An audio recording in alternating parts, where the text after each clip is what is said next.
Hey, this is Tracy Lewis with Stuff and Things, and today I am breaking down my paper pumpkin kits for I started yesterday, for the last year. And I'm finally out of room, and we're heading to my mom's before we take a trip to the East Coast, where we will be gone for many months, and I need to figure out what to take and what to leave with her. So I thought it would be great to video how I break down and store my paper pumpkin pieces. First thing I do when I do my videos is I make a bunch of components, I mix and match them for videos, and then from those I make the final set of cards that I am going to use for giving. Some of them go to my Paper Pumpkins Perks subscribers, others I actually do give out to people. So that uses up sometimes a significant amount of supplies, but there's always stuff left over. So I'm going to share how I break it all down. Every single part of a paper pumpkin kit gets put in a different place. It just works out better for me this way. First, the tissue.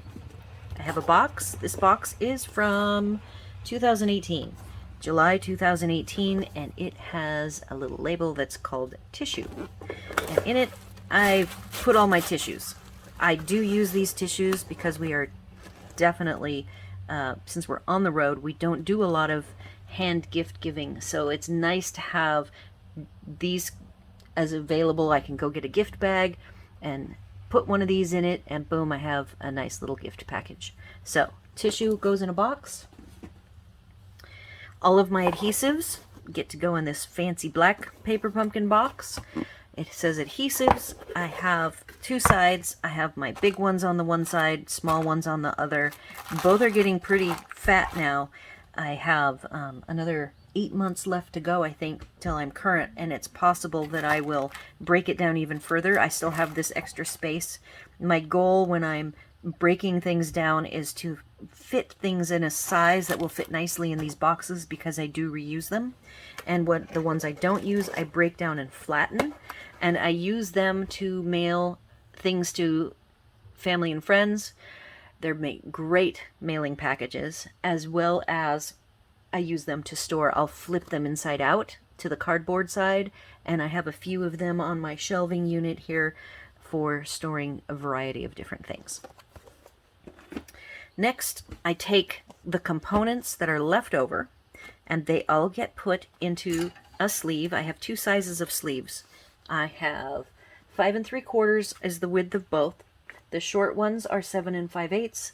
This is the larger size. It's 8 1/2, and a full card base can fit flat in this case. So I have to use the larger ones for the component storage. The smaller ones I use for a variety of things, and I do use these containers for other storage as well, from stamp sets to dies, to anything that I find will work for storing in this particular size format. So this size, you can see, fits in the paper pumpkin box nicely, and even if you slide it over, it leaves a little bit of extra room on the end here, and I'll show you what I use that for. So what I do is I store probably 4 to 6 months will fit in a box of the extras, and the newer containers have a little finger pull. The older containers have a flap. Here, I'll show you with the flap. So the older ones had this flap mechanism, so they stayed closed all by themselves. The newer ones that I'm now getting, I use the blue painter's tape, and it's a slick enough surface that the painter's tape is somewhat removable, which is nice. So this particular box I just filled up, it goes from March 2020 to July 2020. It has 5 months in it, and I arrange in these packets as flat as I can. So I take the smaller components and put them in baggies, and then arrange them so that they're not really thick on one side and then nothing on the other side. So I want everything to be filling out this pack as evenly as possible. And on the end where I showed you there was a little bit of extra room here, that's where all of my twine spools go. So I always label the month, year, the name of it, and the color of the spot. I do that on all of these packets. And you can see how I've used a variety of different packaging. I'll go over that at the end. And I have 5 months in here. So this was a good set of materials. And then my cards that I make that I am going to then either set up in groups to mail out to my Paper Pumpkins Perks subscribers, all go in one of my hard plastic storage boxes that is where I store. I have 4 of them that store all of my card supplies. So that is the extras. The last bit to show you is where I store the instructions and the stamps. I use this is the same case style that holds all of my cards that I make. And I think I have a total of 6 of them. 4 of them hold cards. 2 of them now, I've just had to reuse this one. I don't remember what it was doing before, but I took whatever was in out. It wasn't cards.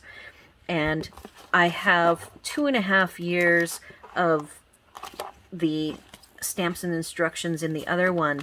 The other one actually stores more. See, I'm going to have extra room here. And I'm hoping I can double up somehow I think I have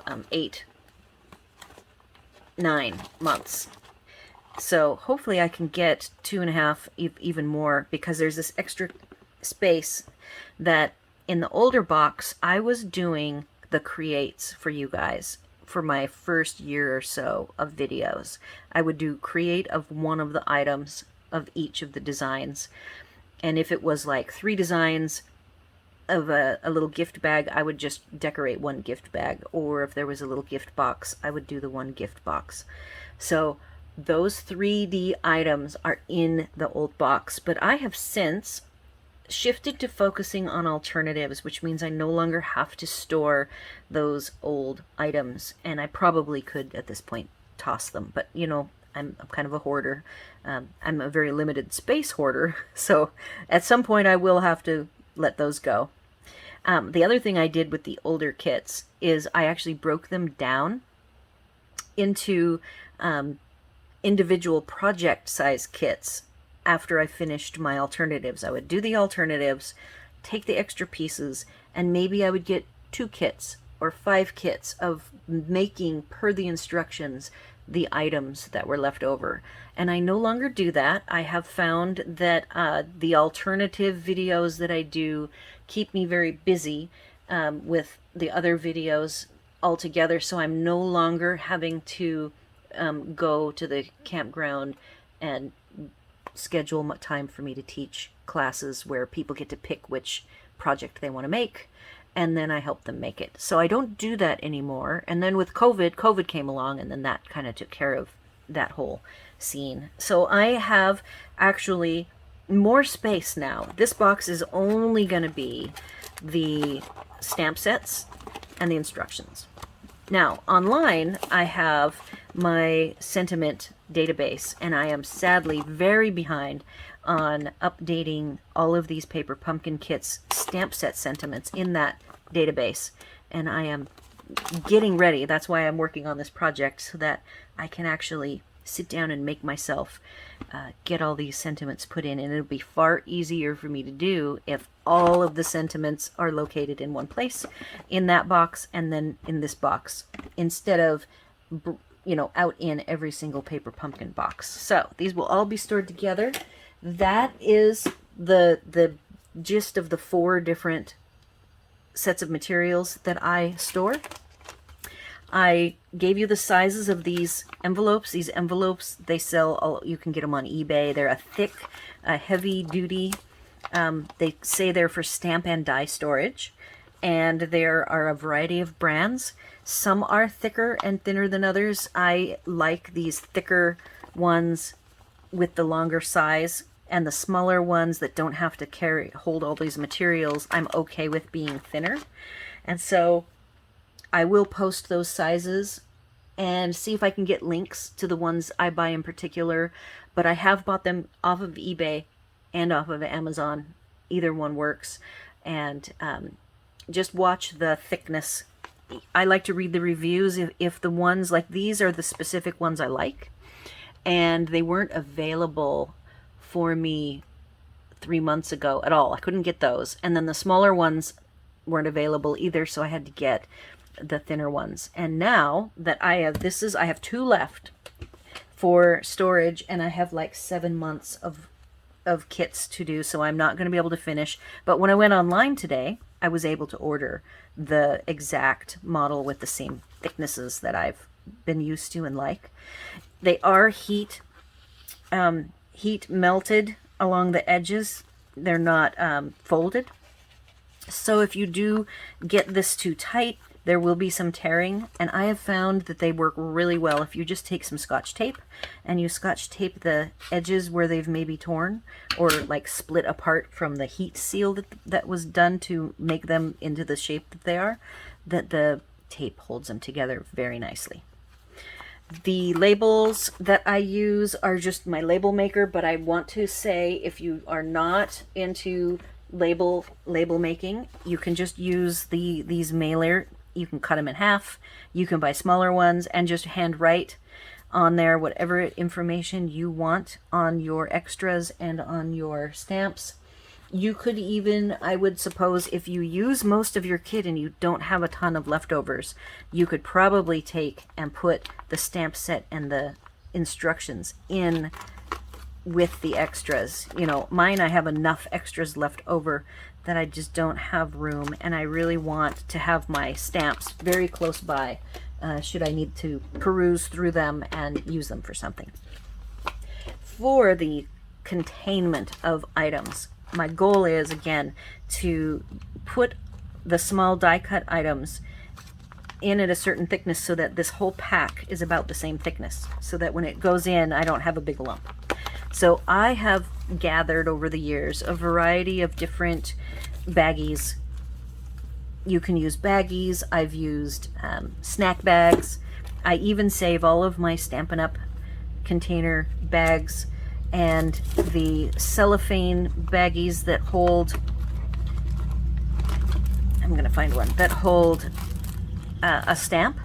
You could also use, this is a kit that I use just about every single element in it, and I just put it, it's too small to actually fit in one of the big sleeves. So I have put it in here, and I will add a label to it and get it placed in whichever box it matches the date and time. This is a very old kit that I found in a weird place. I think it was from like November 2018, either November or December. So anything you can do to help order your items so that they fit nicely in the sleeves, nice and flat in the boxes, so that you can get as many months as you can out of it. And wrangling these particular baggies, I have a ton of them from buying jewelry findings. And I also like this size here. This is a brand new one. I think I bought this, about 100 of them at Michael's maybe not that long ago, to have this particular size as just another option, because I love my little containers and being organized. So I think that sums it up. I tried to keep it concise. So let me know if you have any questions, comments, or suggestions. Leave them on this video. Also, if you have any of your own suggestions, I know that some people use the hard cases, the stamp cases. There used to be fat ones with the wood, and you could use those, or even the thin ones. I actually use mine already for my, I double up my stamps, and then stamps and dies stay together in my thin cases, so I don't really have extra cases to use for this. And that's a little bit, most of my storage is thinner. I can get more in these soft packets than I can in the hard cases. But I still would love to hear and post what you've done to corral all of your Paper Pumpkin kit extra pieces, and whether or not you think I'm crazy for keeping the tissue and the adhesives. I have yet to actually sit down and use adhesives. I know that I know people who have broken out like their extra adhesives and made all of their Christmas cards using the adhesive, or all of their Valentine cards and used up the adhesive. So at some point I will probably just use up those adhesives so that I can have some space. Like that box that they're in is almost full. So I've already thought, oh, I probably need to very soon here take a chunk of, the double-sided dots as well as the dimensionals and just put some on my desk here to use up, because my box is almost full. Aside from that, I think I'm done. I can't think of anything else. Let me know if I'm missing anything, and thanks for watching.